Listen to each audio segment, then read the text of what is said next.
ఈ రోజుల్లో కొంతమంది ఎలా ఉన్నారంటే, నేను అందరిని అనట్లేదండి, కొంతమందికి మాత్రమే ఈ వీడియో.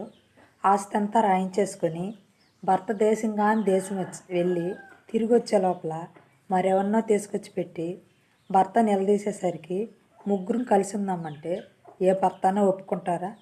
ఆస్తి రాయించుకునేది కూడా కాకుండా తనతో వీడియోలు చేసి అప్లోడ్ చేస్తున్నారు సిగ్గు లేకుండా. పాపం పిల్లలు మాత్రం ఏం చేస్తారు? గడ్డాల మీసాలు వచ్చి ఉంటాయి, కానీ అడిగే ధైర్యం వాళ్ళకి లేదు కదా. ఆస్తి అంతా రాయించుకొని గుప్పిట్లో పెట్టుకుంది. తను ఏ ఆట ఆడమంటే వాళ్ళు అదే ఆట ఆడతారనమాట.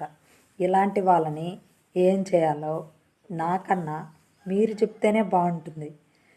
అందుకే చెప్పేది, ఏ మగాళ్ళైనా అంత ఈజీగా నమ్మొద్దండి ఎవరిని కూడా. ఎంతవరకు రాయించాలో అంతవరకే రాయించండి, అంతేగాని గుడ్డిగా నమ్మొద్దండి ప్లీజ్.